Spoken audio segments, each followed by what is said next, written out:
Good evening to one and all. Please start. Sir, can we start, sir? Please start. Yeah. Yes, Thank yes, you please so start. much. Yes. Just give me a minute. Good evening, dear participants. Before we go ahead, I have a friend sent by a friend to introduce our moderator for the day. So here we go.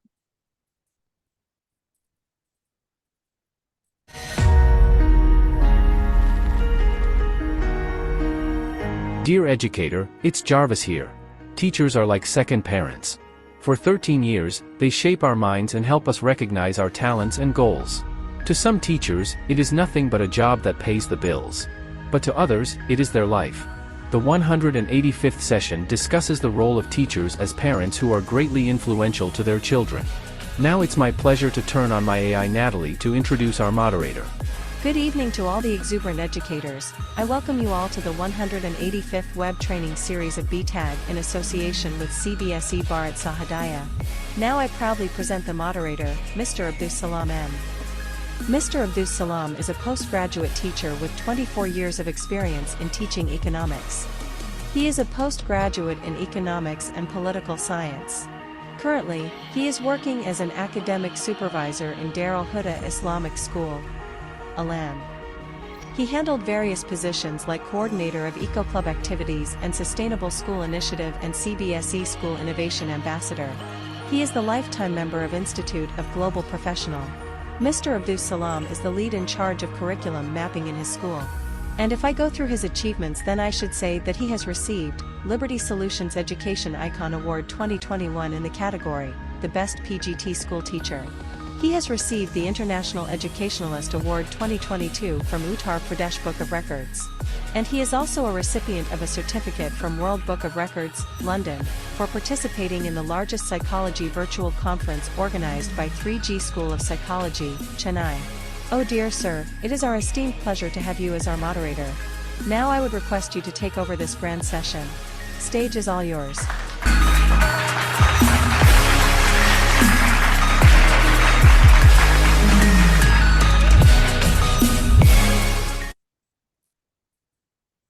So good evening, Mr. Abdul Salam. It's all yours. Stage is all yours, and all the best for your first session with us.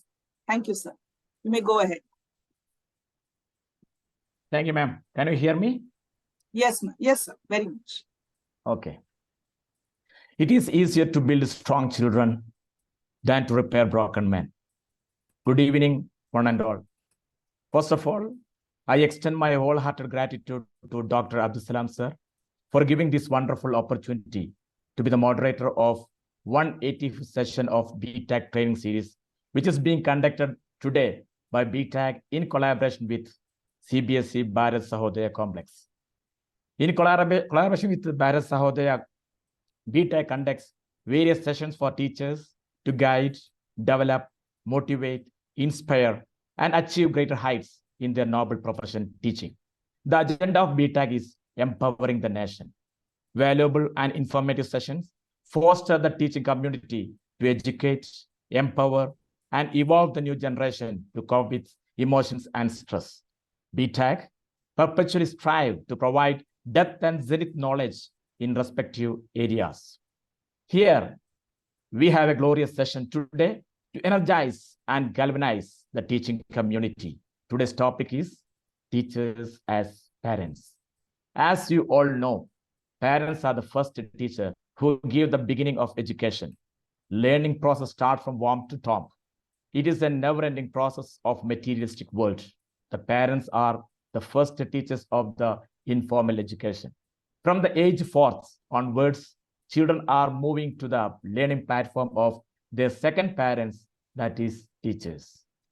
Age 4 onwards, children are showing greater independence, self-control, creative thinking, critical thinking, empathy, and qualities of sharing and caring.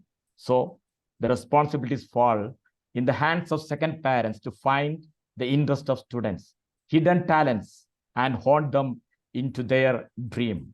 Ultimately, teachers are guides, friends, mentor, and parent of students. Today's 185th session will give you a deep and broad information on teachers' role as second parents. The breadth and depth knowledge of Dr. Benny Varghese sir, the resource person, would support our educators to perform the role of second parents successfully. Dear teachers and participants, please mute your mic and switch on your camera to make this session a successful one. There is a question and answer session at the end.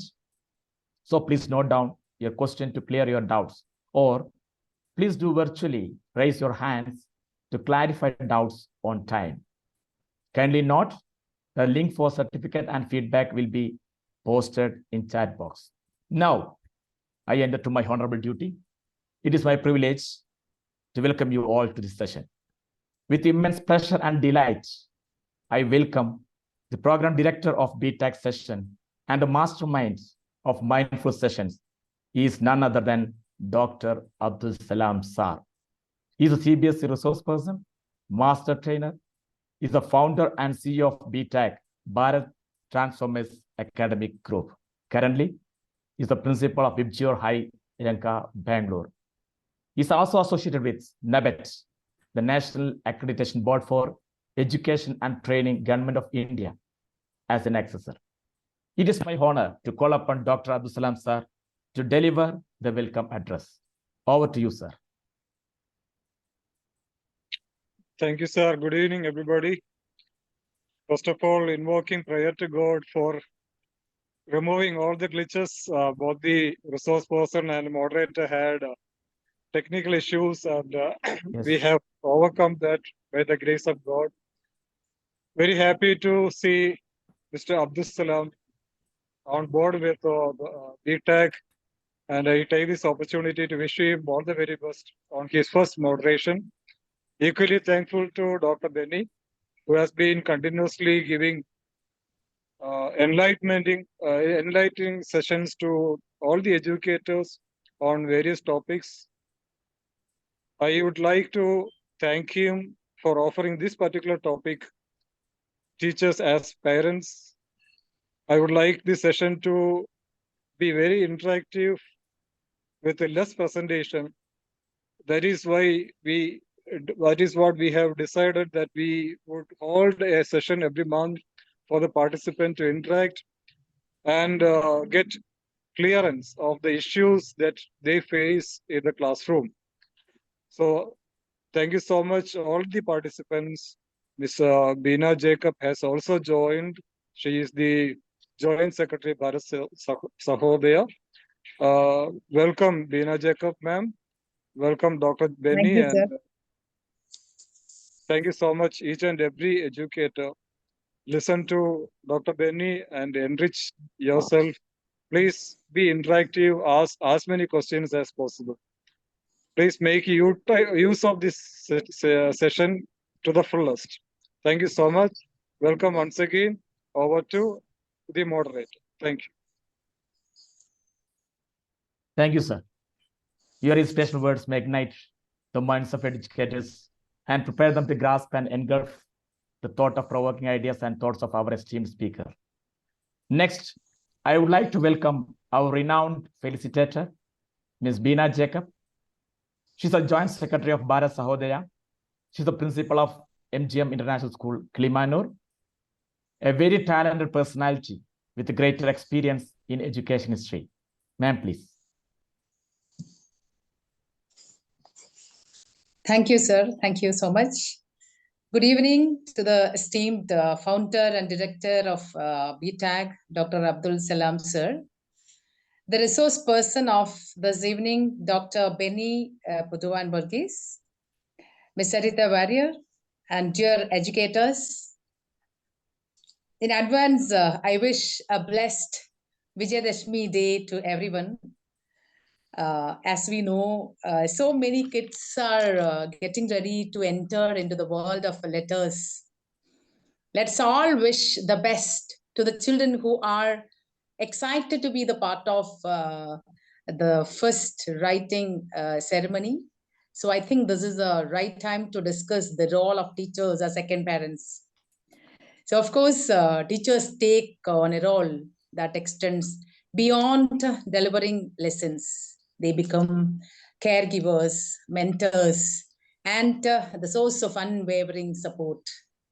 In the classroom, students find a comfortable or safe haven where they learn, make mistakes, they grow, just as they do in the comfort of their own homes.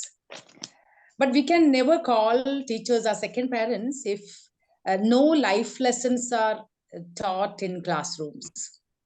So, well, this evening is special as we are honored to have our esteemed personality, Benny sir, on this platform to enlighten us with more details. So let this session be an eye-opening session to all the educators so that we can revisit our responsibilities as second parents. So I conclude here with a very famous quote and thought of Sri Narayana Guru. See your child in every child. That's all for now. Thank you. Thank you, ma'am. Next, we have to move the most awaited session. Dear educators and participants, we have been fortunate to have a prominent Rehabilitation Council of India registered psychologist and disability specialist, Dr. Benny Varghese, as a speaker in 185th session of BTAG. Dr. Benny Varghese holds PhD in psychology and MA in psychology, coupled with diploma in naturopathy. He's also completed a certificate course in management and training for learning disabled conducted by Indian National Portage Association India, affiliated to its counterpart in USA. He's also certified for the administration and interpretation of Indian scale for assessment of autism, and a certified career planner and a trainer of career planners of iDream Career, Delhi. He was the director of Tunnel, a psychological institute of Kerala, India, and also associated with the Kerala Police. He was also associated with the Indian School Muscat as a student counselor since September 2008 to September 2019. Dr. Benny sir provided effective teachers training programs in India, UAE, Qatar, Kuwait, and many more countries.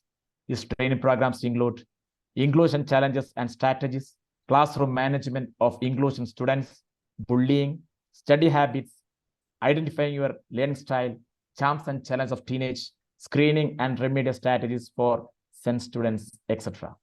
Now, Dr. Benny Varghese sir has been actively associated with the CBSE telecounseling from 2014 till date.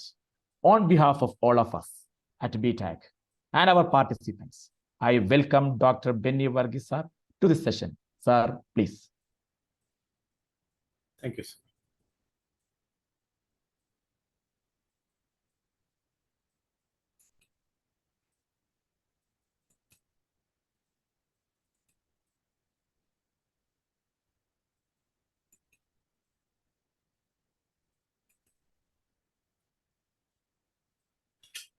Shall I start?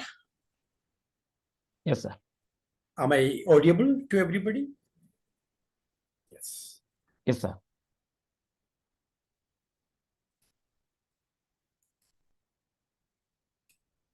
Yes.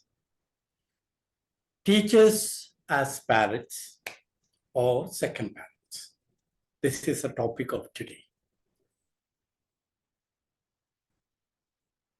See, you all are teachers of primary, pre-primary, middle, senior, then higher secondary. Now, I have done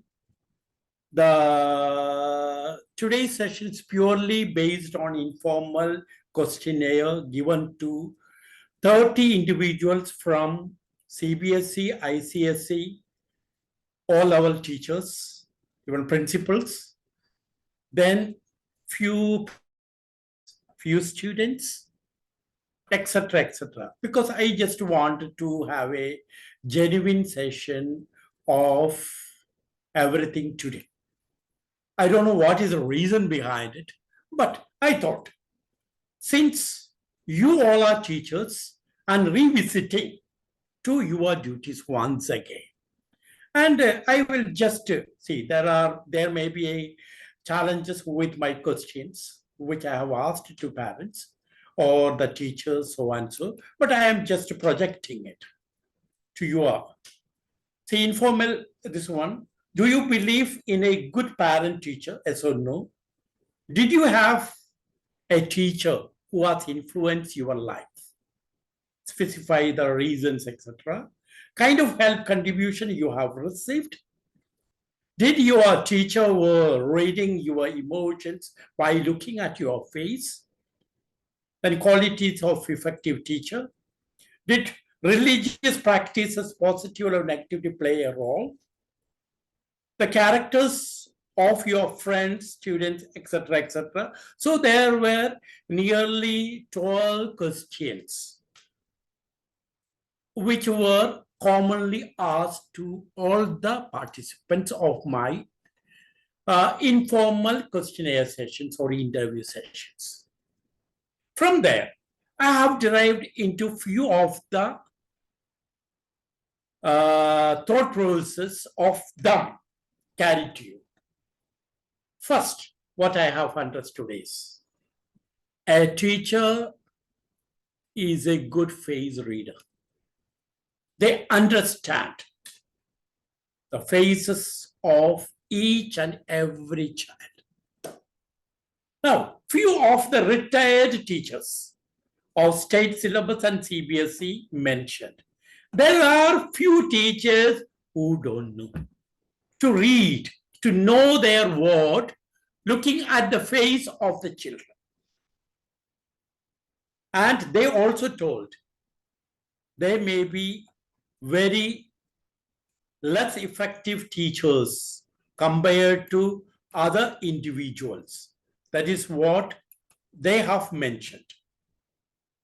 I don't know exactly. What they have told, they are not good teachers. If, see, we psychologists read and supposed to know from the face or etc., etc. But whether it's true or false, that's a different matter. But according to me, teachers are the best face readers who understand from the classroom whether the child is happy, receptive, distracted, sad, worried, etc., etc. So, to me, all my teachers, why this is okay. All teachers feel whatever you like. But to me, a teacher, successful teacher, can understand and read from the face of the children. An effective teacher of, you may be of primary, pre-primary, middle, secondary, or higher secondary.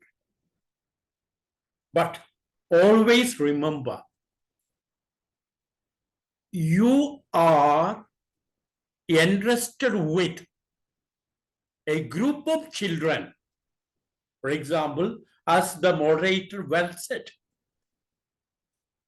from 3.5 to 4, parents blindly give their best ones to your hands. And from there, you are nourishing them. You are becoming the second parents of them in the pre-primary section, then primary, middle, then secondary, then higher secondary, or maybe senior, higher senior, whatever we call. As we have different way of calling. Now, I am coming to the topic. How we can get connected, or how you teachers can get connected with the students. Now, you have to take as a students of primary, middle, senior, etc. And according to your position, you have to connect it. Because every student from their childhood, to me, basically they are good.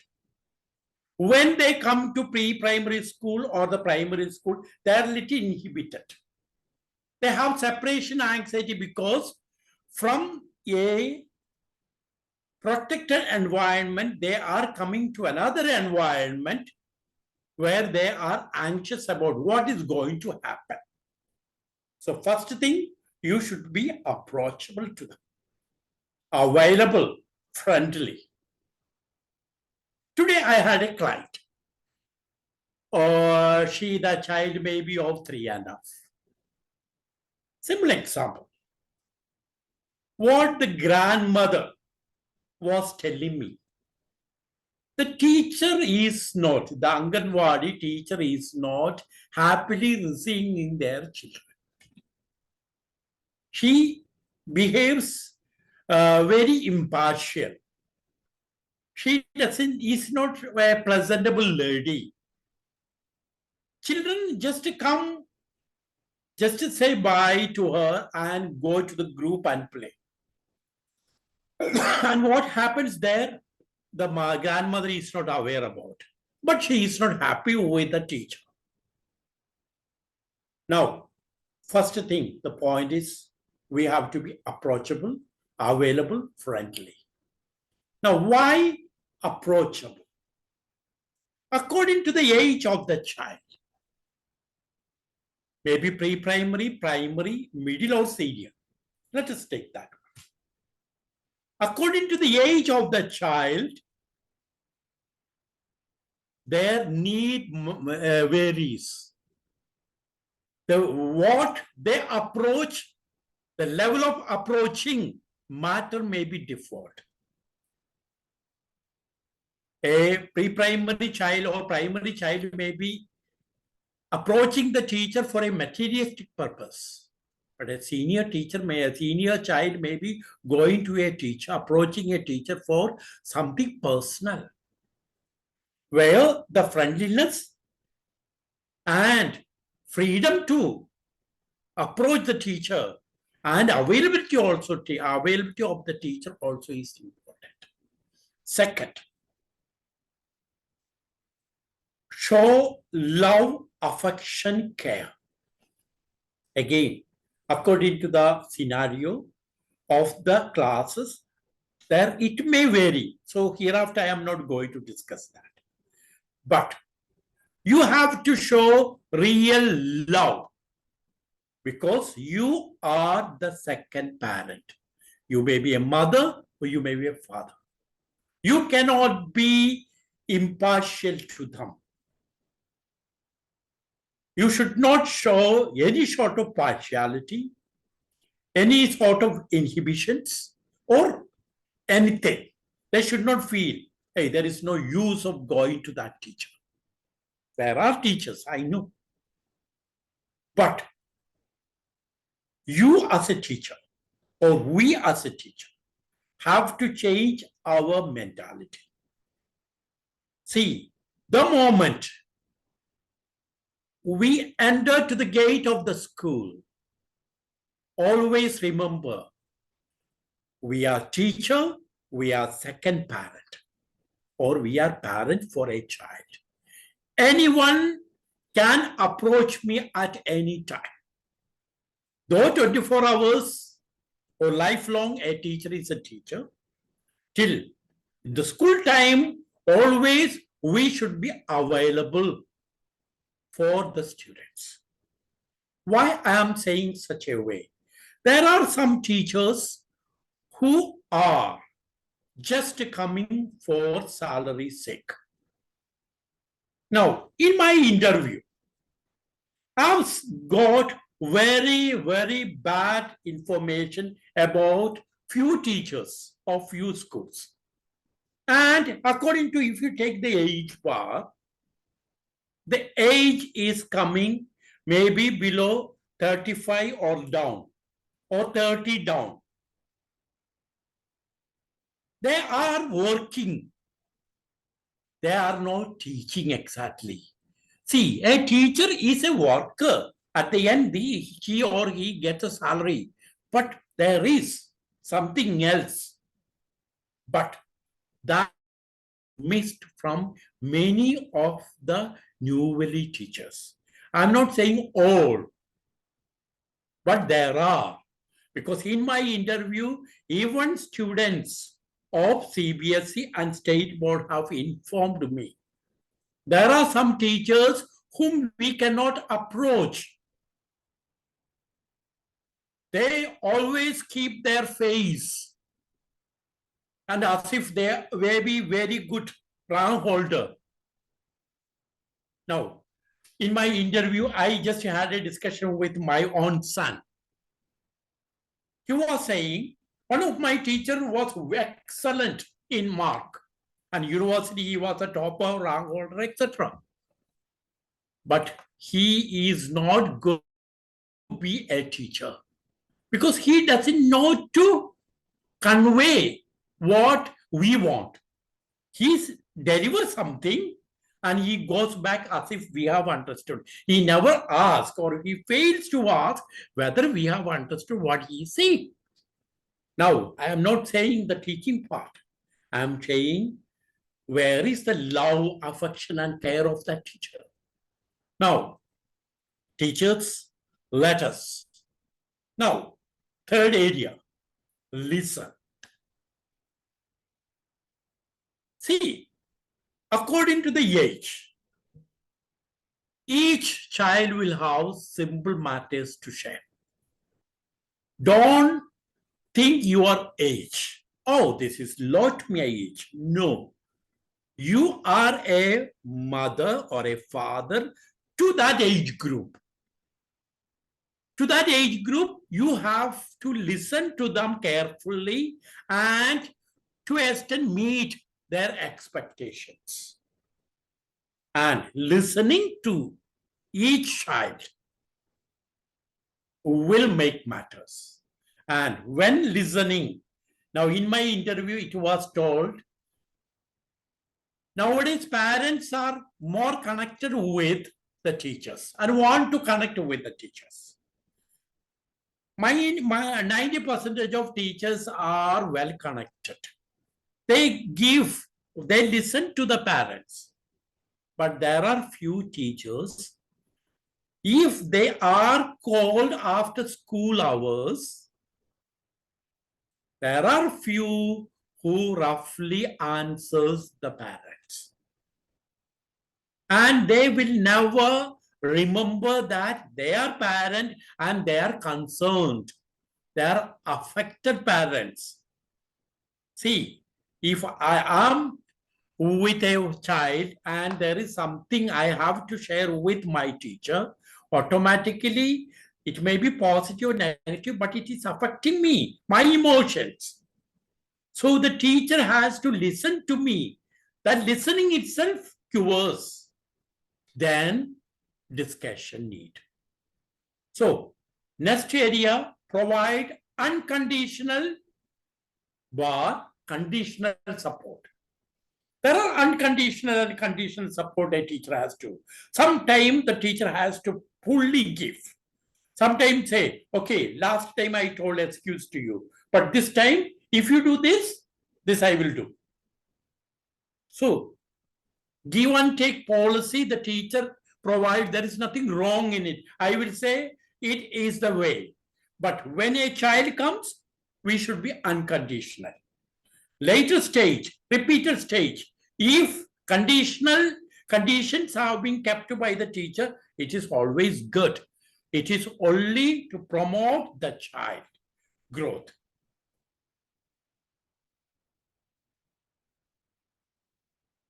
Next is respect.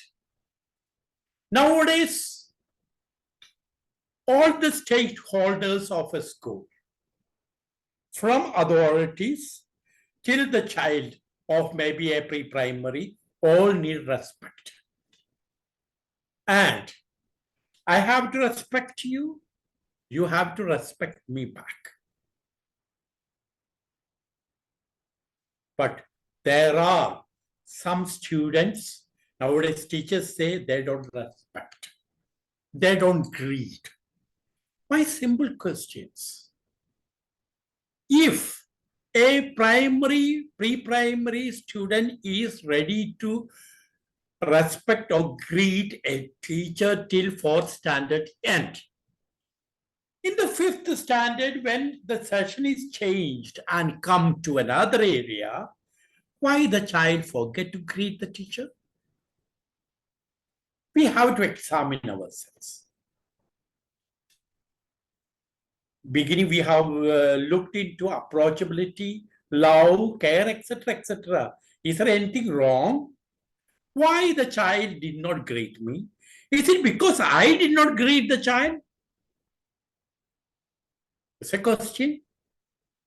A teacher should greet, should not wait the other students to greet.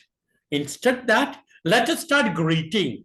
So we are giving them learning how to greet, how to take respect, give respect to others.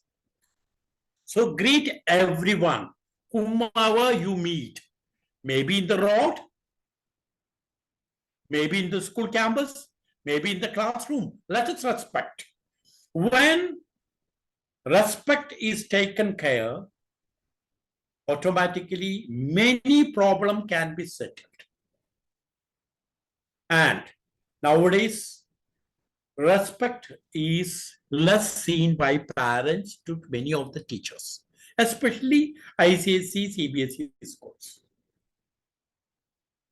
Parents see that we are paying the teachers. So why should we love them, care them, respect them, etc., etc.? This is a problem of the parent. But if I respect my parent, they will respect me back. That is what I also have understood. And all people who have taken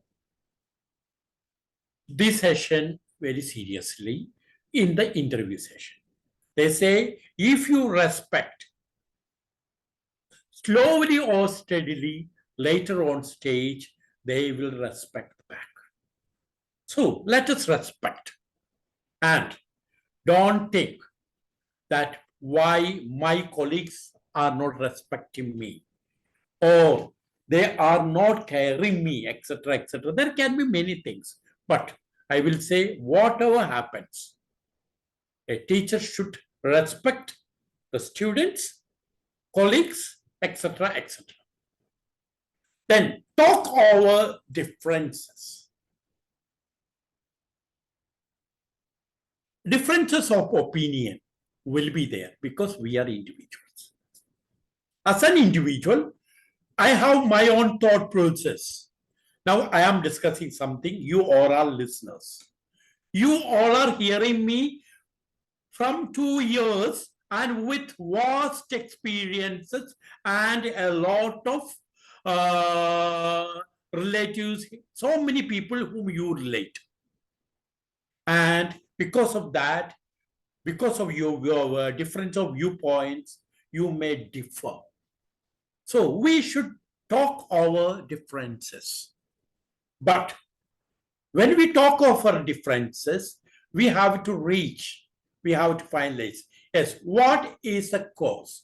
What is on what objective we are discussing? That matter should be protected. Then talk over the differences. And when we respect the individuality of others, differences of opinion of our others, it is always very good to connect with the teachers, parents, and the students. And talking over or talk over the differences will not take much time. Many teachers think that it takes time. Because when I am introducing some topic, some students say, why you are saying such a way? This is not a good classroom, or this is not a lesson. I will say, stop. Let us hear the thought process of that individual. Allow the child to think loud, the thought process. Then let us discuss and it will be matter of, will be over.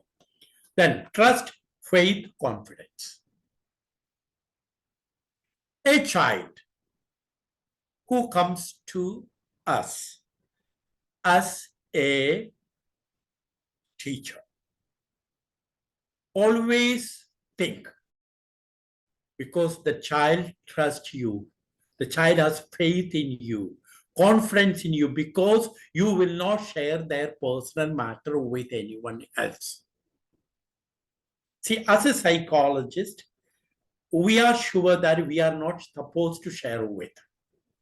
But consequences are very high. Even I had to, block one of my wife's friend from my friend list. Phone, I just disconnected. I blocked her. Then my wife's friends asked me why you have blocked.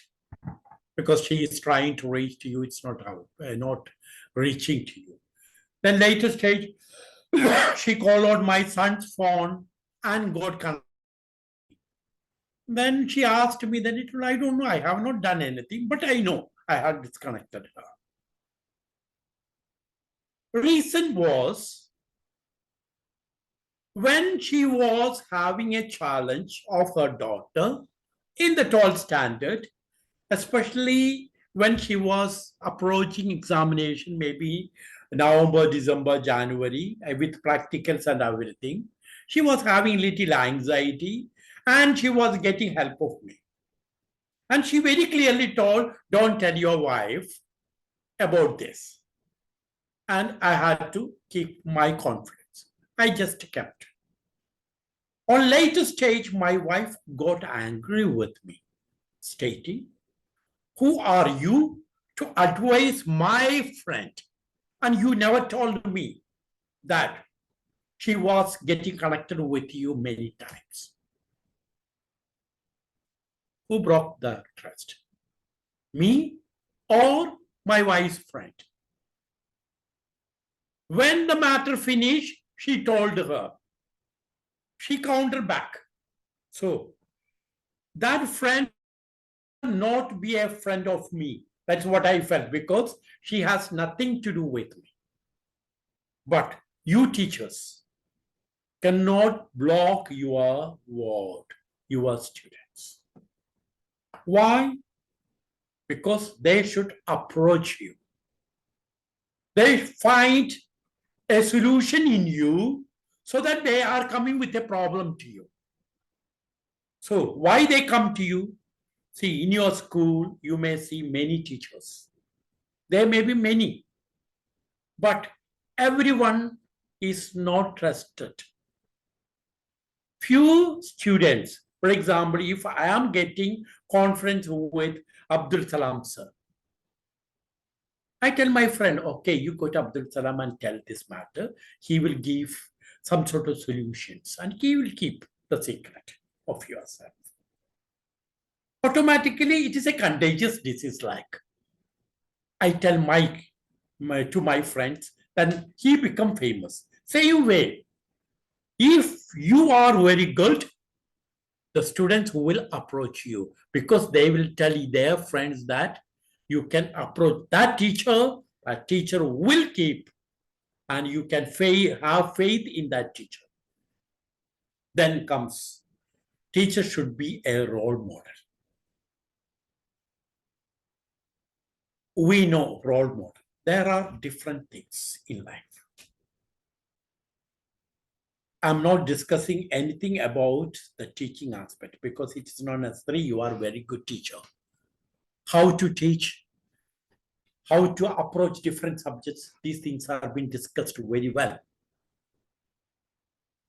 To me, you should be a role model. Now, when my child was small, maybe in the primary classes, when I was telling him that this is wrong, this approach is wrong, he was very clearly, Papa, you don't know anything. My teacher knows. She has very clearly told me, this is the way it has to be done. That means, to him, the teacher has become a role model. The teacher is the whole. As the age passes, it will change.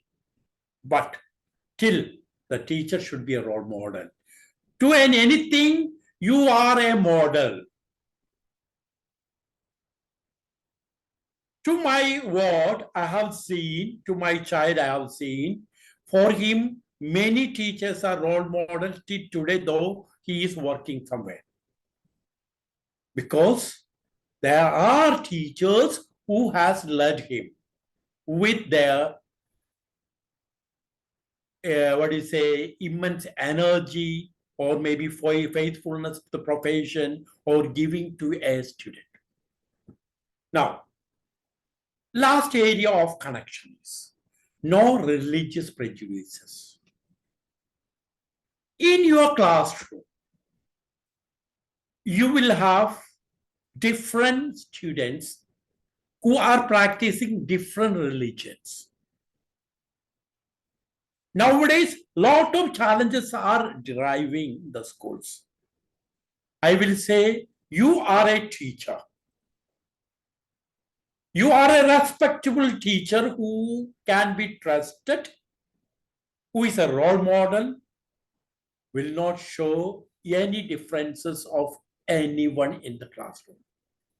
If I am with 40 students, the 40 students, with religion they come from, is not a matter to me. I will say this matter is getting into many teachers. I will say you should be watchdog. Am I affected by any religious prejudices? It should be, because I am a psychologist and I am seeing this matter getting into, fed into the teachers. Please beware, you should be impartial. Now, how a teacher can influence? We are totally coming to another area. So my question was to the parents was, if so, how the teacher can improve themselves or how they can modify. So few of the points. Set limits. According to the age bar of a child, you should limit or set a limit to a student. For example, there are do's and don'ts of a school. There are rules and regulations of a school. Everything you should know. According to the age, what is approachable, what should be done, what should not be done, everything should be known. So according to that, you have to say limits to the student. Yes, this is allowed, this is not allowed. And be thorough about it. When you are practicing it, when you ask the children to practice and when you are telling them to practice, slowly it becomes their behavior area. See, every behavior is learned. Now, I am doing certain actions to explain to you. This also may be learned from somewhere. So, anything what is learned is a part of behavior, and behavior is very clearly learned. So, please, and be clear of your matters. You be clear and clear to the students also. Yes, this is this. In the recess, you are supposed to only this. You have to respect other religious students of your children, your classroom. You should respect boys, you should respect girls, you should respect your class teacher or maybe subject teacher, whatever be. Be clear. And also, according to me, I will say, when the announcements happens, we tell students to listen. Are we teachers listening to the announcements happening? Many times I feel we are failing. We think it is for students. No, it is for the school. It may be related to somebody, but as a teacher, we should be very clear because we can be asked later stage. Then give responsible choices.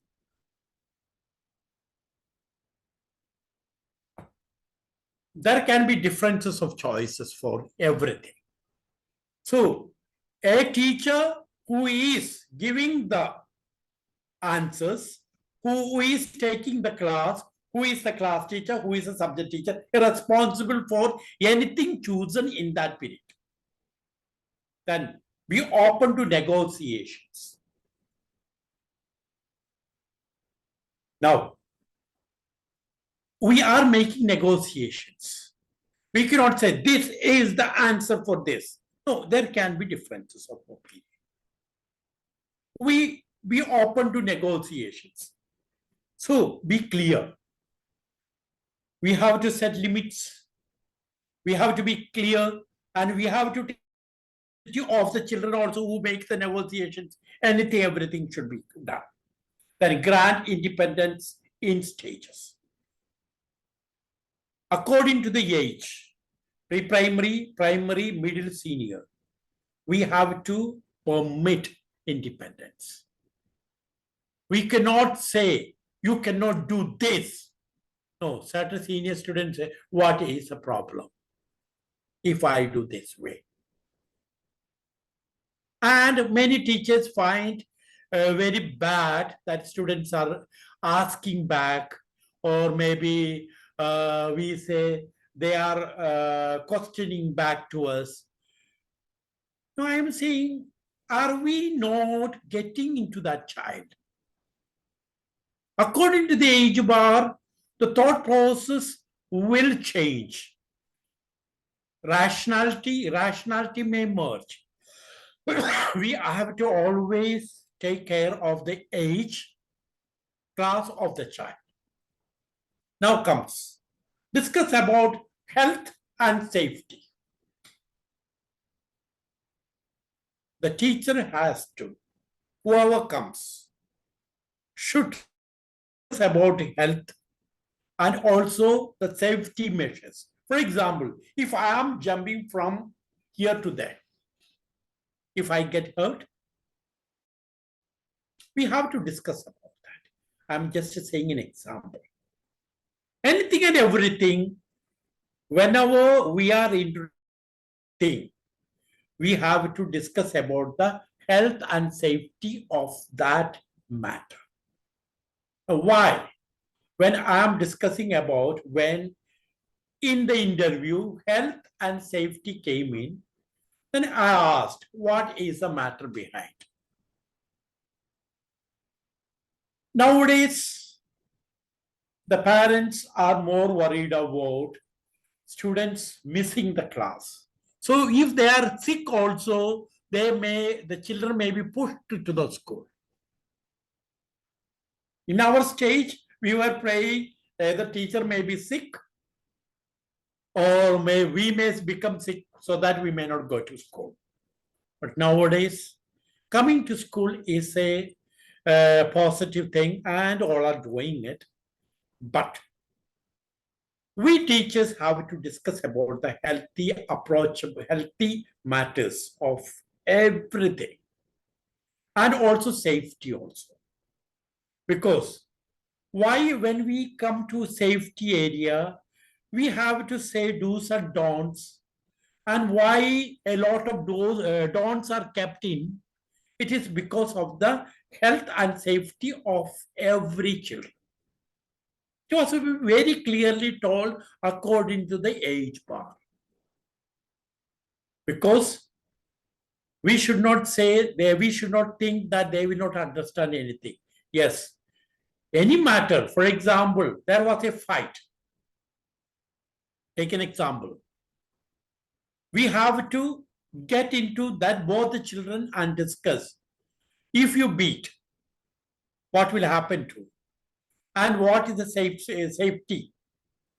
How it can be affected? Anything and everything can be discussed, and it has to be put into one sort of negotiation has to be made. Why? In our childhood, we were fighting, but we were aware about the consequences of the event.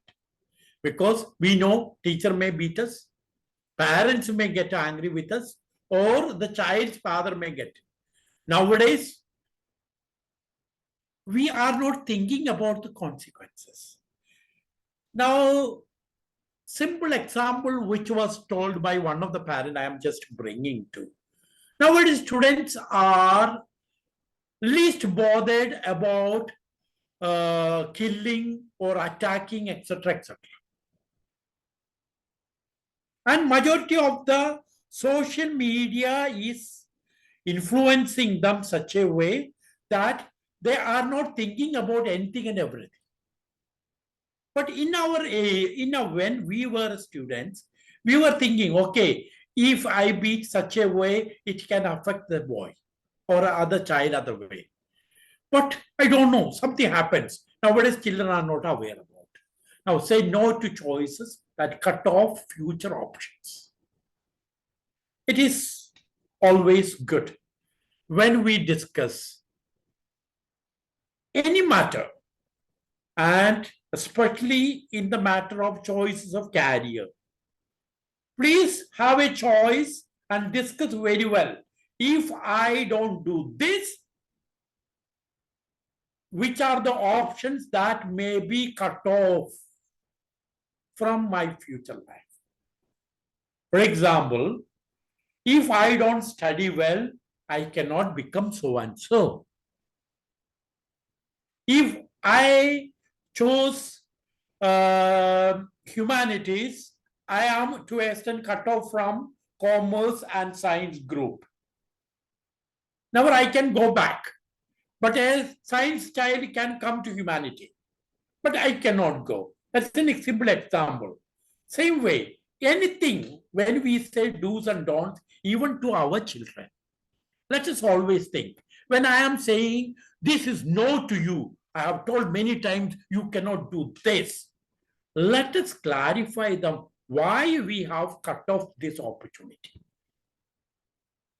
Next area, guide, teach, resist, and control inappropriate thoughts.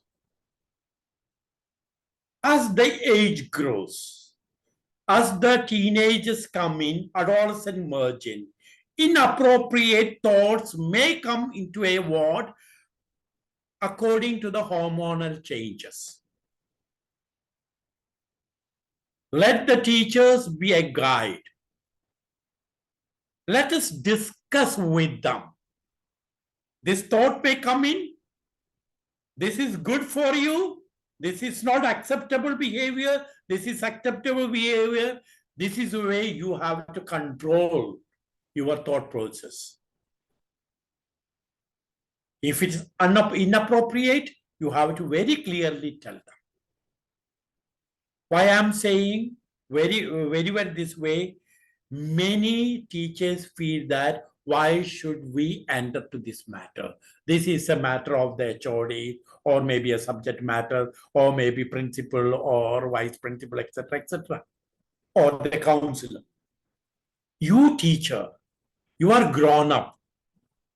You know do's and don'ts. Let us grow. And allow our children to grow with rational thought process so that they may not get into. Now, let the students learn from their mistakes. In our childhood days, we were falling down, we may getting up, we may be encouraged by our parents, we may fail for something, and we get up from there, we walk again, or we may come to it again. Nowadays, children are not learning failure. They don't know. For simple matters, they think, if I am a failure, how can I meet with the challenges better to end my life? There are some students. So better be teachers, teach the children to learn from the mistakes. From smaller KG1 onwards till 12th standard, whatever mistake happens, I will say it is always good to have mistake so that we will get different options to come out of it. Otherwise, we think, okay, I have done this question, it was correct, then it is finalized. So I know, I don't think.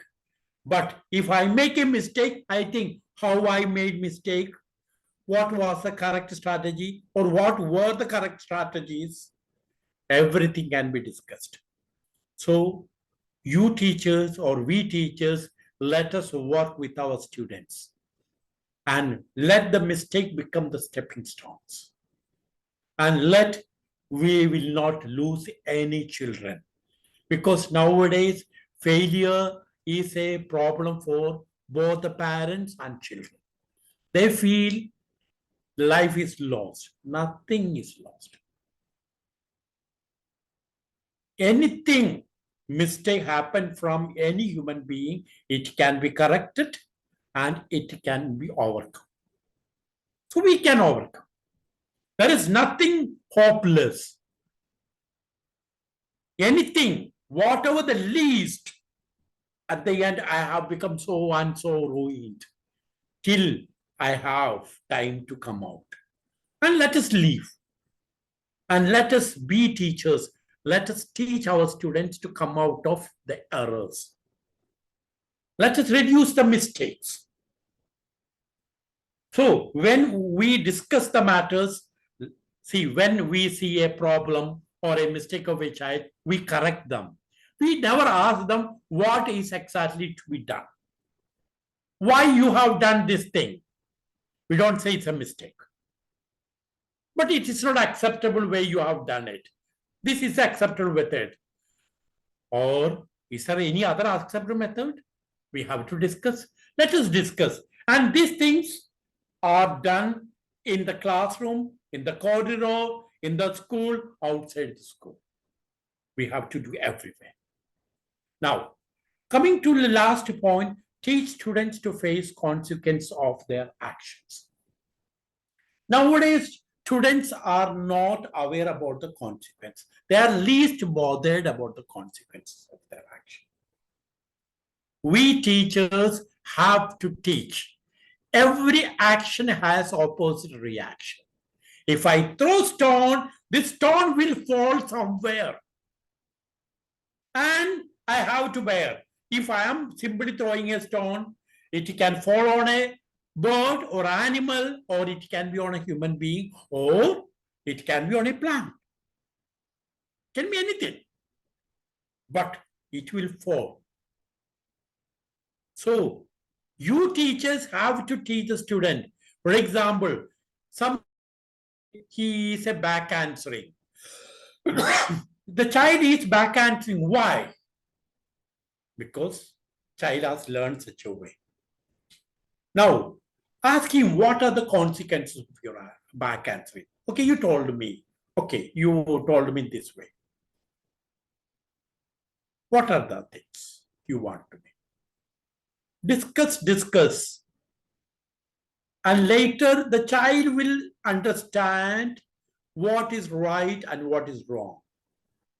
Only thing is, we need the patience. Now, we are coming to the last area. Effective parent-teacher will. There are a few points. I am putting everything together. Boost your students' self-esteem.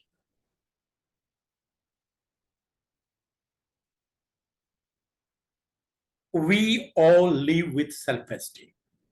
If it is boosted, if we are encouraged, we will do very well. So, fresh child is given to us, maybe in the pre-primary, primary, middle, senior. And they are getting polluted in our school environment. How? Why? If they are tackled properly, if their self-esteem is boosted, whether they will come correct, let us do it. Then catch students being good. Nowadays, we are catching students when they do naughty things. I'm just saying opposite. Let us encourage the positive aspects of each and every child and negate or leave out the unhealthy practices of a child. So when we say you are a good child, for example, one of the teacher who practices in the, I think she is the charge of primary session. She corrected the child and asked the child, okay, you will not repeat this mistake. Periodically, she will go to child and ask, what was the promise you have made to me? And the child say, this is a promise I have made. So when I have made this promise, I have not broken to you. And now he has 3 promises because 3 areas the teacher wants this child to progress, and teacher has slowly, steadily, in different weeks have conveyed. And the child is caught when the child was doing that matter, and child is corrected. Now, we say students being good, and he was encouraged for anything, everything he is doing good. So I will say we can deny unwanted behavior with wanted behavior. So we have to mold from childhood.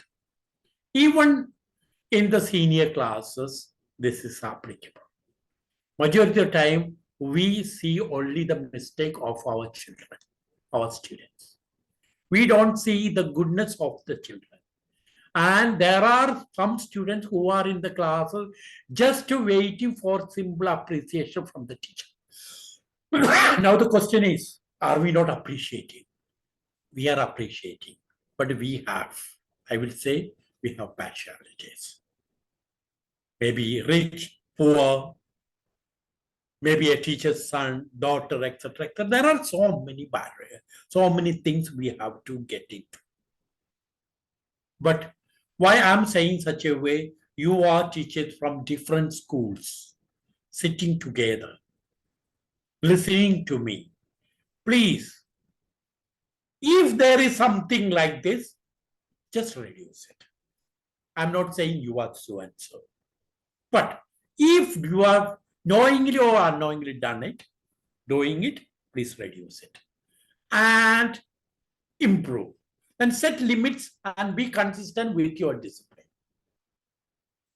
Already about setting limits, we have told about do's and don'ts. Then consistent with your discipline package. Today I am getting angry. Tomorrow same behavior I am seeing. I am not bothered about. That is a wrong action from me.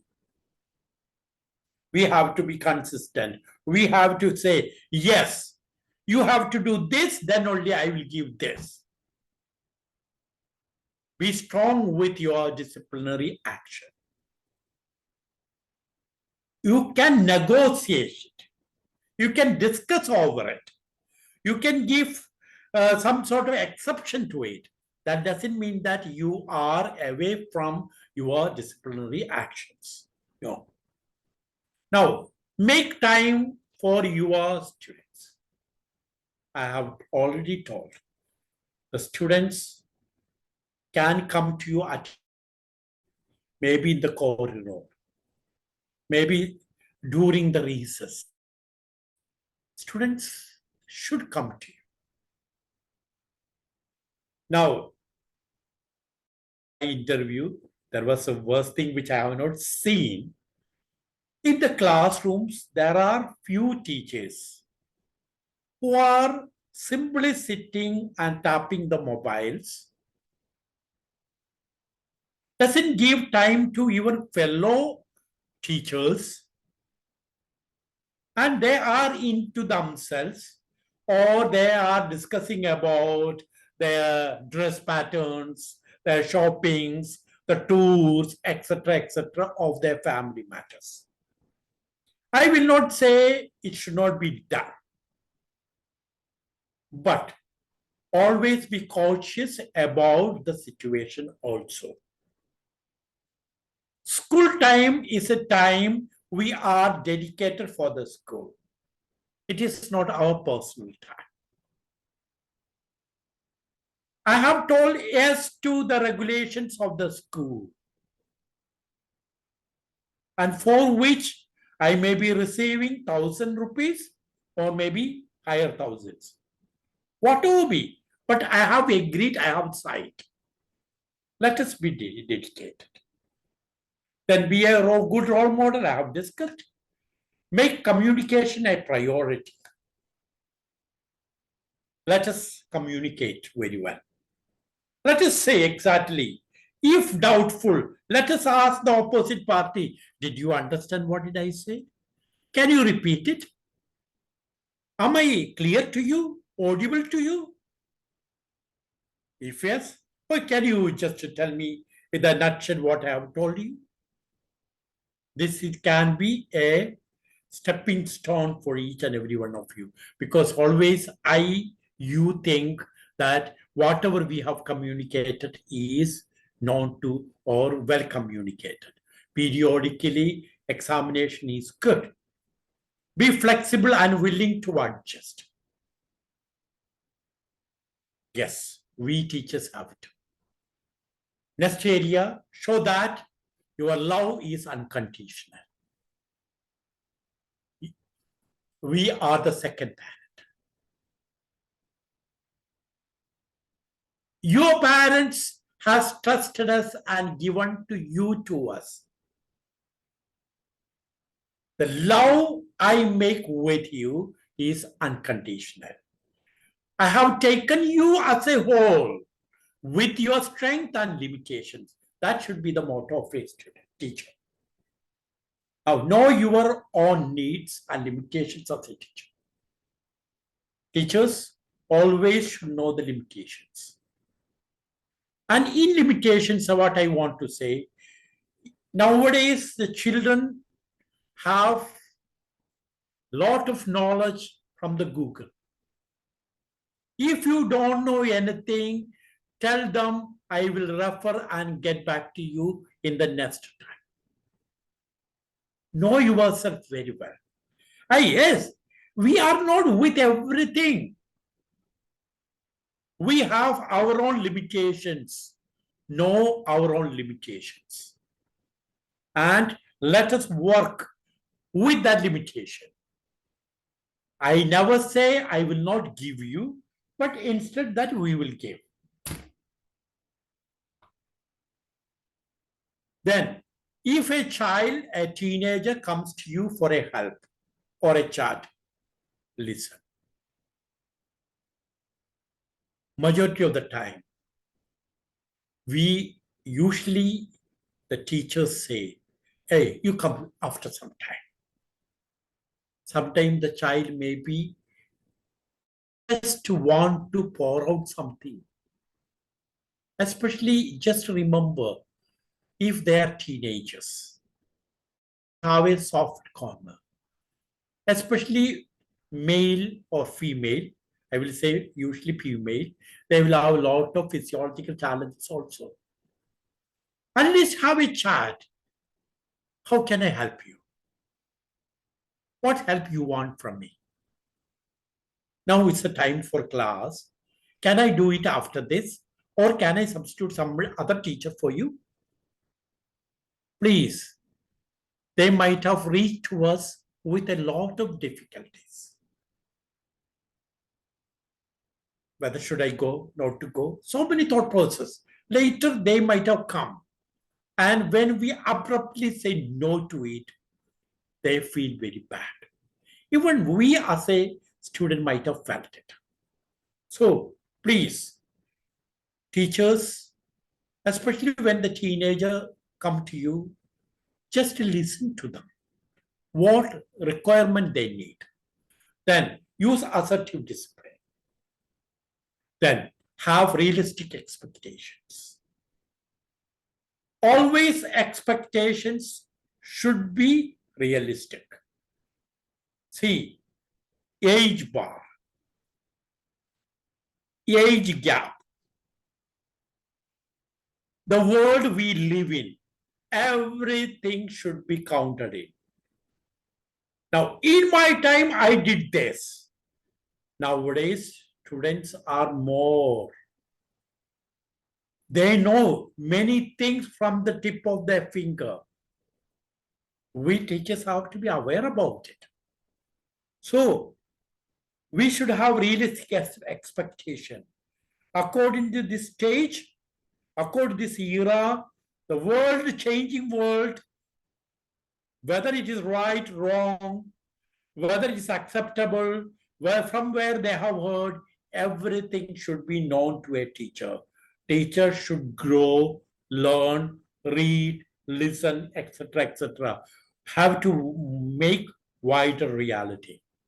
Then take care of yourself as a parent or a teacher. At the end, you have to take care of you. You are a teacher, and don't forget you are a mother or a father. You are a brother or a sister. You are a son or a daughter. You have to take care of yourself. Yes, thank you very much. If anything is there, let us discuss together.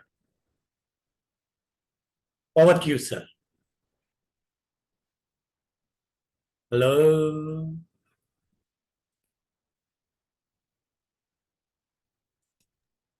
Hello. Yes, sir. Yes. Thank you, sir. Now we have question answer session. If our educators have any questions or doubts, the time to clarify.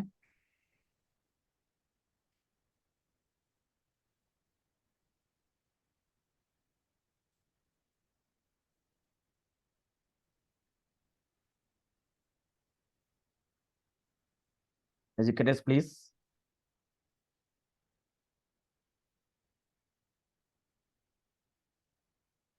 So for the chat box, I think 2 questions are there. yeah, 2 questions. No, it is. No, it's only link only. That's a link. Yeah. Actually, no questions in chat box. No, Salam sir, there is a question. One No, from Ms. Akshata Shetty. 1 minute. No, actually, I didn't get any question. Yes, Benny sir, there's this question: how to calm down aggressive parents? Okay. See, parents may be aggressive, may not aggressive. But usually the parents are aggressive because nowadays they think teachers are less qualified. We are more qualified. We are giving salary to them, say they should obey us. Now, according to me, we should be calm, steady, know what they want. First. Second, if they are aggressive, better to give a water first, drink. Slowly state your comments, your observations. Let me hear it. Let us keep the calmness and slowly bring them to our level, then discuss. Because they are come for a discussion. Only thing is, they think, nowadays people think, if I raise voice, I will become a winner. So slowly, we have to win over that parent, because that parent may be going through something else. We don't know. And the matter may be, if it's the faults of us, let us not say it's the faults of so-and-so. Better, let us study the matter. And let us protect each other and don't blame the parent also. If the parent is aggressive because we are touching directly or indirectly the word, or maybe we are already doing the expected duty, or some sort of miscommunication. So let us discuss, work over it, and let us not get angry with them. And better to provide, for example, when they are coming to maybe to a principal table, always there should be a water, closed one, and provide. Just have a smiling face. Let us have a chat before the matter of discussion. Let us calm down. For example, Dr. Abdul Salam is a principal, I am the parent who is very aggressive. If I am coming to the room, Dr. Abdul Salam, I am just speaking out. He say, please be seated, doctor. Let us work it out. Give a glass of water. And I say, I don't have time for this. I may get angry. You have come to discuss with me something. So you have taken some time. I will not spend much time with you. So slow and steady, the approach I have, the parents will support. Because the aggressive parents, which I have seen, they are very soft. Only thing is they want to win over us, or they want to win over the problem with whom they have come, with what they have come from. Or maybe somebody might have put them to our stage, whatever be. But always remember, their child is with us. So they are coming with a matter. It may be rational to us, it may be rational to us. We have the authority to listen to it. Then let us reply. But when we reply, better not to provoke them, better not to say anything about our management, principle, everything we should take care. Because balancing is very important. Then only when we respect, they will also start respecting us. Thank you. So there's one question which has come to me on a personal chat. Ms. Megha Agarwal asks, how to counsel students not to resume to unfair practices of stealing or bothering fellow classmates or speaking in foul language? See, it is a complicated issue. It's a behavior, learned behavior. I think she may be a special educator or a maybe student counselor, etc., or maybe a teacher who is dealing with it. It's a matter which have to unlearn. Always remember, if I am taking this as a sponge, when I am unlearning it, we should have something to fix it. Because the moment I squeeze, unlearning happens. Then when I leave, it absorbs. So automatically, if I am unlearning, we have to fill with something good. So before working out, the teacher should be steady with something. For example, a child is stealing. That is a question. Now, the child has stolen the mobile. That is the example. I am not having a pen with me now. Mobile. Did you take? No, take. Who told you? Are you sure that that person has taken the mobile? Everything has to be learned. Don't come to a conclusion within a session. Only one session to know that child. Second session, we may come to the matter.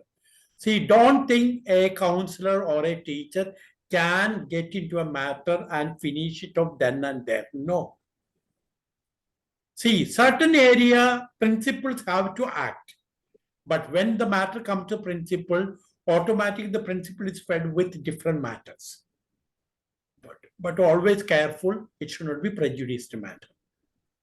So the counselor or the matter, they have to win over the child and learn or understand whether the factual, what I have heard is true or false. And if it is true, the child has to give the pen back or mobile back, and child has to tell us the reason why the child has to. But it takes sessions. It takes time, because I will not commit myself, yes, I have done it, if I am a stealer. But always think, if when I have this behavior, I have to fill in with another good behavior. I cannot simply clean it. Vacuum has to be filled always. Otherwise, unwanted things will get in once again. Thank you. And for this question, I think that person can personally get to me, because I want to know the matter if they want serious sessions about it. Because it is a personal matter. Yeah, I'm sorry. There's one more question. What is the limit to which a teacher should get involved with a child having depression due to family matters so that you are not misunderstood? See, if you are a counselor, or maybe the principal or the vice principal who are on hierarchy, if you are a friend of the child, deal with the matter. But always the teacher who sees that. If the teacher is not accepted by the student, don't deal that matter with the child. If you are accepted by the child, but always have a move in a slow pace. Slow. What are the matter? Don't come to the matter directly. What is the surroundings? What are your parents are doing? How do they behave with you? And what are things happening, the food, what they work, everything should be discussed. You know, this is a point you have to reach into it. And slowly, steadily, when the child win over the confidence, slowly the child has started to share with you. If the child doesn't get into the point, you have to say, indirect approach you have to say, okay, I have heard about these things. What do you say about that? For example, this child is having this problem. What is your opinion? How the child can get saved from, or how the child can be helped from? Then the child is saying some sort of answers which may indirectly get into the mind of the child itself. Then slowly and steadily, you will win over the child. You will be able to discuss with the child. That will be better. Thank you. So there's one more question. How to handle a child who's scared of examination? Okay. Scaring of examination is a common factor all over the world. It will be individualistic matter. I will say always, if the teacher is asking, teach the teacher and the teacher to the children what are the different methods of relaxation and the fear factors, etc.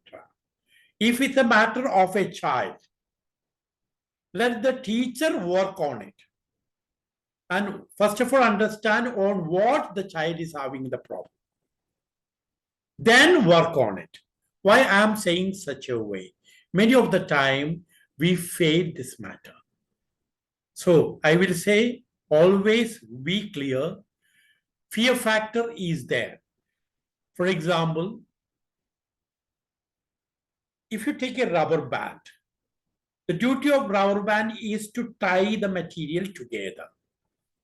If it is at ease, it doesn't do its function. Same way, a little stress, usually we say positive stress or eustress, is good for any sort of examination. Don't think that it is an anxiety. It's a fear. It is a created by the organism so that the child may act upon.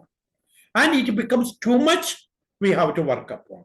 If it is too much, automatically, I will say the teacher has to assign to a therapist properly.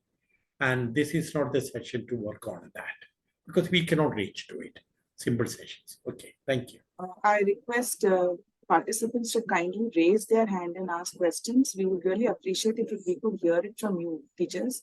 There's one question. Abdul Salam sir, can you see those questions? Abdul Salam sir, can you see those questions? Yeah, I can hear. There is a question from Megha Agarwal. Can you hear? Yes, but I think Megha Agarwal's question was answered, sir. There's one recent... Okay. That only that. There is a raised hand. There's one. Please raise your hand. There's already raised hand. Can we? I can't see anyone raise the hand. 1 minute. But I can see here. Can you see? Can you tell me who the person is so that I can unmute the person accordingly? I don't know. Okay. So in the meanwhile, there's one question from Ms. Jamuna Devi. Students keep on copying even after many warnings. How to handle parents? Copy means what? It is copying the examination or the notes. Educator, please clear yourself. Ms. Jamna Devi, if you could raise your hand, we'll unmute you. No, because we should know what the child is copying. Copying in exam. And please raise your hand because when it's come, we would really love to hear it from you. Sir, madam is mentioning it's about copying in examinations. Okay. See, copying in examination, it is the role of the teacher not to copy. The child should be set separately and seated. And there are some students who want to copy, even they know the answer also. So we should know exactly what is the reason behind it. We have to work with the child and see. We, the teachers, usually don't allow or make arrangements so that it may not happen. Despite of that, it is happening means the child is having some problem. Whether they're doing all the arrangements, what is required by the educational board, we have to find out. Because if it is CBSE, I don't think the child will be able to copy because we are seated such a way. Now, if that is not done, we have to. And if it's serious, despite of that, if the child is doing, that means it has become a learned behavior. It has to work with a psychologist. But simple matter is, we can make all the precautions, nothing else. I will say directly we cannot work with the child unless we know the child, his background, what is the reason behind this copying, what make the child copy, etc. should be known to child, known to the teacher. Now, for example, I am copying and Abdul Sir is seeing that repeatedly for exam, every exam I am copying. Abdul Sir should get back to me. Benny, you are copying such a way. I'm seeing it. Don't think that I don't see it. But I did not pull you out because of these reasons.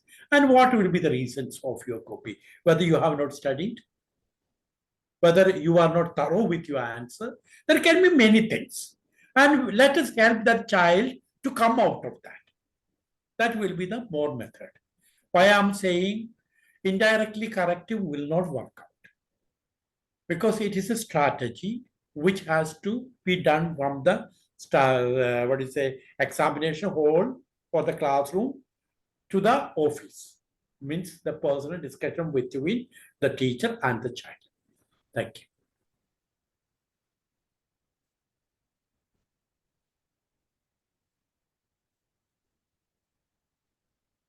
Educators, you are free to ask questions.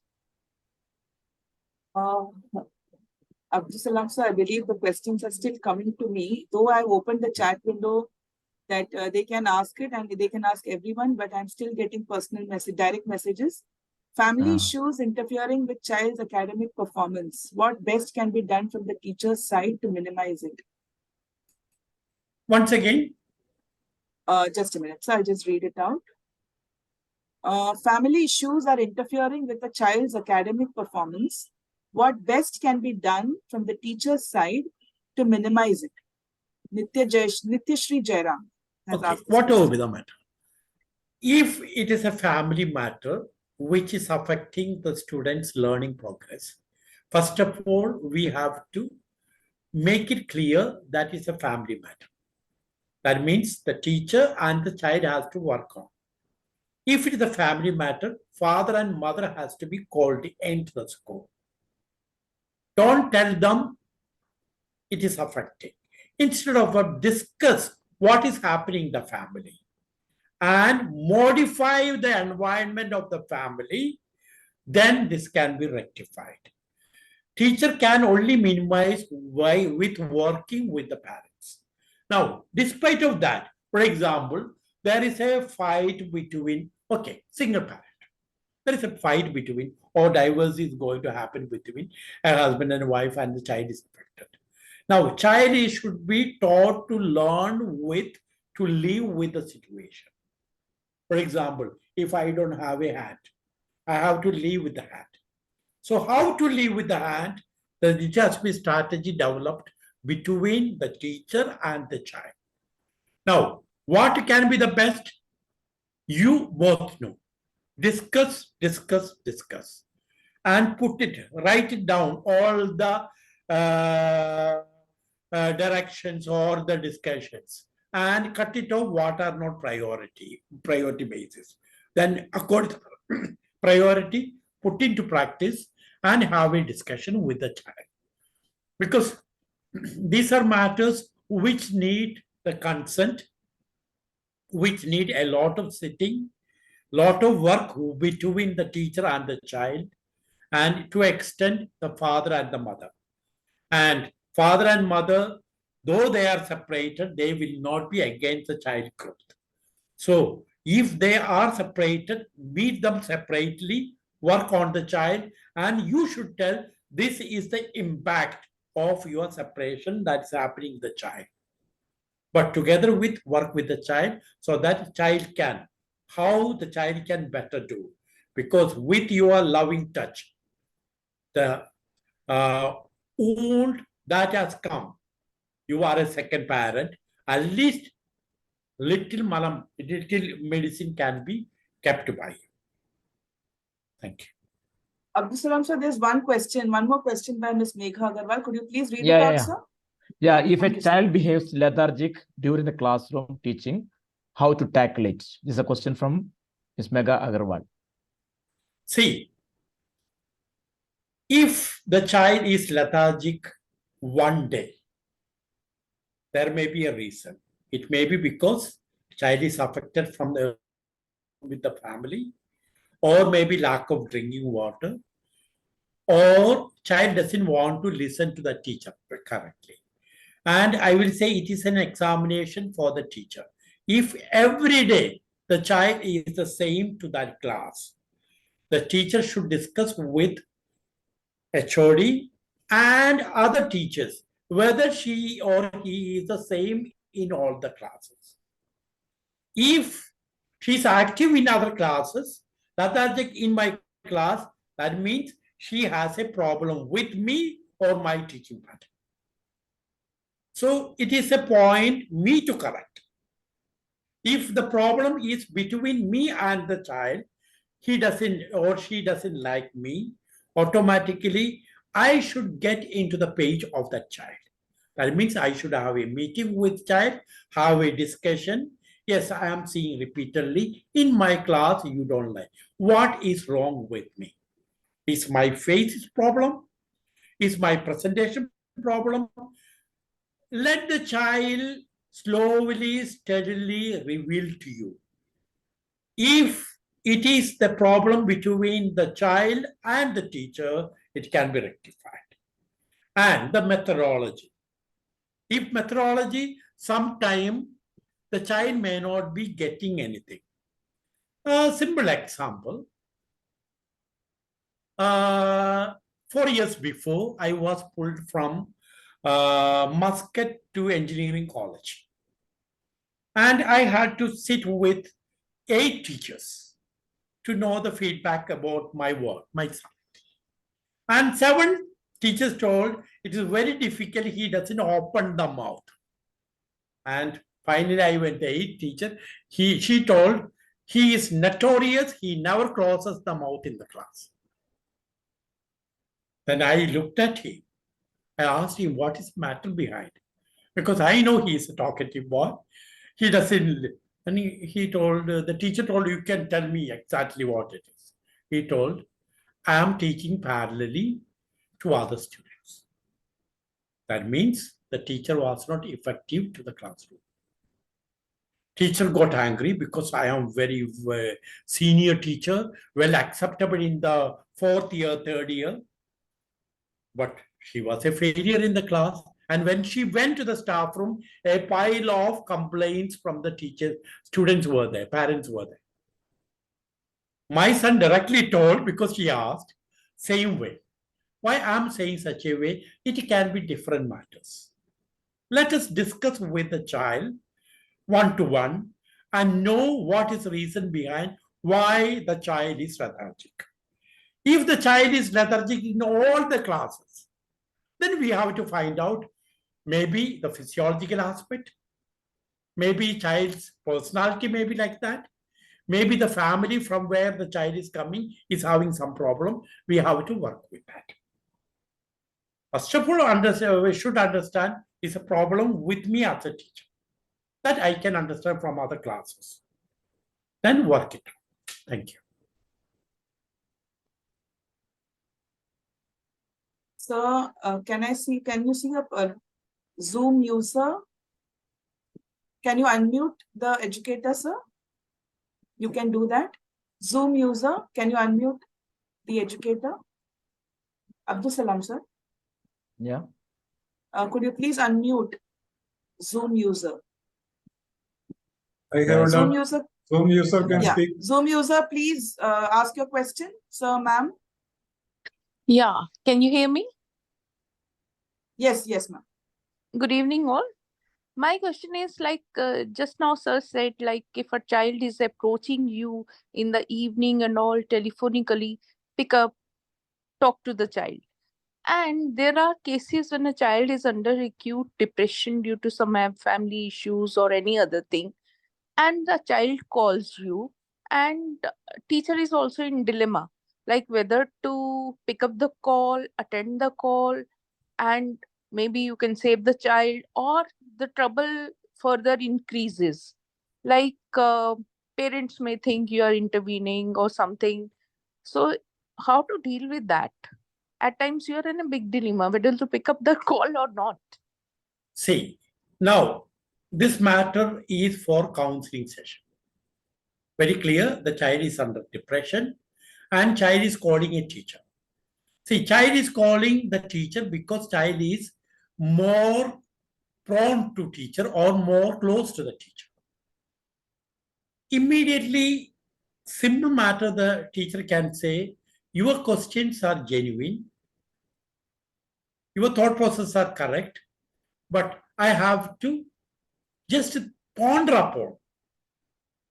Then cut the phone, immediately inform school authorities, especially the principal. Such a call is there. And ask the counterpart, some counselor, to work upon it. And tell the child, I am not the person who is befitting. But if you want, I can be in the same page of your call and let us work it out. If possible, tomorrow morning, school counselor, we will together sit with the school counselor, if so, if permitted by the principal. Same way we have to work with it, because all of a sudden we cannot say no. But I will say we have to attend the phone. But every school, according to me, a time should be fixed when the students can call. Because from this time to this time, that's a personal time for the teachers. So I will not say every time should be used. This time, maybe 6 to 7, or maybe whatever the school arrange. And only teachers deal with those matters which are your cup of tea.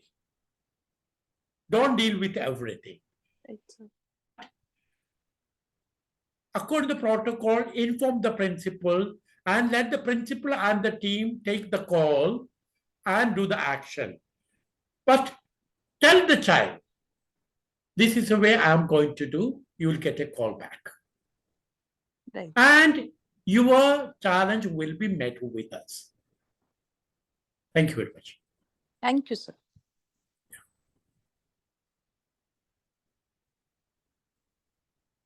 Sarita ma'am, can we wind up? Yes, sir. I was just about to tell you about this. Abdul Salam, sir, can we wind up? Okay. Are you ready, sir? Yeah, yes, sir. Can you hear me? Yes, sir. Please go ahead. Yes. Yes, thanks a lot, Dr. Benny Varghese. Your session is highly incredible, amazing, enlightening, and thought-provoking. I think all educators are overwhelmed. Thank you, sir. Now we are moving to the final session of today's webinar. Eventually, it is my privilege to propose the vote of thanks. First of all, I thank our program director, Dr. Abdul Salam sir, who is giving unwavering support to share thoughts of eminent personalities with our educators. His sincerity and dedication to educate and ignite the educators is highly worthful and appreciated. I would like to defer him with a simple face. He is humble and simple, but nothing to resemble. It is my honor to have the opportunity to express my appreciations and deepest gratitude to our man of the day, the resource person, Dr. Benny Varghese, the treasure of knowledge. His session has provided our educators with concise and accurate information to make their teaching profession more comfortable and effective as second parent. A special thanks to Ms. Beena Jacob, the Joint Secretary of Bharat Sahodaya, for gracing this occasion with inspirational words. And extend my gratitude to Sarida ma'am, who supported a lot to function this session smoothly. Next, I thank our technical team. Their tireless effort is a key factor of success of webinar program. We can give a big round of applause.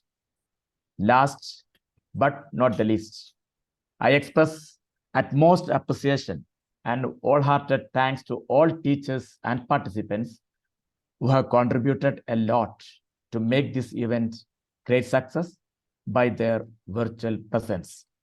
You are leaving an indelible impact on every student you encounter as a second parent. True value of any endeavor is only truly realized in its final outcome, that is your success and success of your students.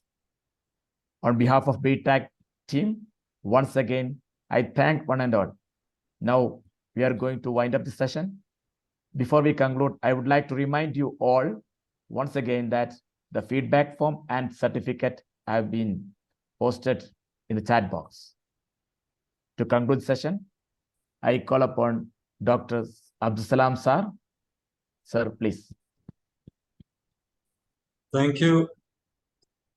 Very happy to have a very enlightening session from Dr. Benny Varghese once again.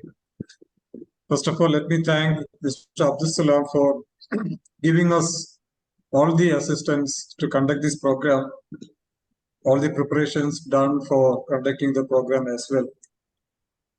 Well, my heartfelt thanks goes to Dr. Benny Varghese for giving us this much time, a lot of, inputs, insights. But I believe that there are certain areas, most of the areas are very sensitive, which, teachers have to handle very carefully. As Sir has suggested, we have to learn the strategy first before handling the parents. We have double roles to play. So we will be in a better position to handle them. But of course, it is better to have a kind of homework before confronting the parents. Because certain areas like, there are a lot of areas are very sensitive as well. So thank you so much. Sincere gratitude goes to the participants who have, stayed with us for nearly 2 hours. Despite their busy schedule, work at home, work at school, they have been listening to us. So thank you so much. Your time will not go in vain. Definitely it will be useful to you. You can reach out to us in any form, on phone call or WhatsApp or email, in any kind. We are at your service. You can reach out to Benny Varghese sir. Benny Varghese sir phone number will be posted in the chat box. So you can type your phone number in the chat box so that participants will be able to keep in touch with you and get your help.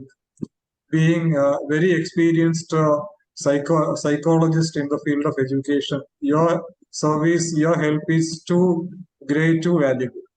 So thank you so much, everyone. And thanks a lot to Sarida Warrior for starting and ending the session throughout and helping us a lot. Thank you so much, everyone. Thank you, Sir, I would Mr. like to Abdul. take this opportunity just to, Mr. Abdul Salam, congratulations. It was a session well conducted. It was the Thank you, first time for you, but it was done very, very well. Congratulations, sir, Thank you, ma'am. from all of us at BTAG. Thank you, Abdul Salam, sir. Thank you, everybody. Thank you, sir. Thank you once again. Thank you. Good night, everybody. Keep in touch. Thank you, sir. Sarita ma'am, you can end the session.